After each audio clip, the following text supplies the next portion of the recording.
વડોદરા જિલ્લાના સાવલી નગરમાં આજે સાંજના સમયે બેંક ઓફ બરોડાની નજીક આવેલા વીજ વાયરામાં અચાનક આગ લાગવાની ઘટના સામે આવતા સમગ્ર વિસ્તારમાં ભારે ચકચાર મચી ગઈ હતી.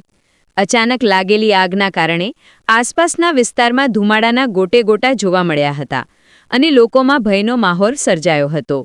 આગની જ્વાળાઓ અને ધુમાડો દૂર સુધી દેખાતા સ્થાનિક લોકો મોટી સંખ્યામાં ઘટના સ્થળે ઉમટી પડ્યા હતા. પ્રાથમિક માહિતી મુજબ વીજ વાયરામાં શોર્ટ સર્કિટ થવાના કારણે આગ લાગી હોવાની શક્યતા વ્યક્ત કરવામાં આવી રહી છે. ઘટનાની જાણ થતાં જ MGVCLના કર્મચારીઓ અને અધિકારીઓ તાત્કાલિક ઘટના સ્થળે દોડી આવ્યા હતા. સુરક્ષાને ધ્યાનમાં રાખીને તરત જ વીજ પુરવઠો બંધ કરી દેવામાં આવ્યો હતો, જેથી આગ વધુ વિકરણ સ્વરૂપ ન ધારણ કરે અને કોઈ મોટી દુર્ઘટના સર્જાય નહીં. MGVCLની ટીમ દ્વારા આગ પર કાબૂ મેળવવા અને વીજ વ્યવસ્થા ફરી પૂર્વવત કરવા માટે કામગીરી હાથ ધરવામાં આવી હતી. આગ લાગતા સાવલીનગરના કેટલાક વિસ્તારોમાં અંધારપટ છવાઈ ગયો હતો અને લોકો વીજ પુરવઠો પુનઃ શરૂ થવાની રાહ જોતા જોવા મળ્યા હતા.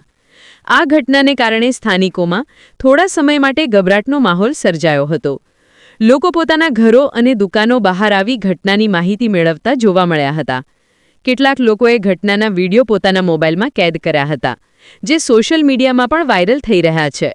સદનસીબે આ સમગ્ર ઘટનામાં કોઈ જાનહાનિ કે ઈજા નોંધાઈ નથી. સમયસર MGVCLની ટીમ ઘટના સ્થળે પહોંચી જતા મોટી દુર્ઘટના ટળી હોવાનું સ્થાનિક લોકો જણાવી રહ્યા છે. હાલ MGVCL દ્વારા વાયરિંગ અને વીજ વ્યવસ્થાની તપાસ હાથ ધરવામાં આવી રહી છે અને આગ લાગવાના ચોક્કસ કારણ અંગે તપાસ શરૂ કરવામાં આવી છે. રિપોર્ટર અંકિત પરમાર, સાવલી, વડોદરા.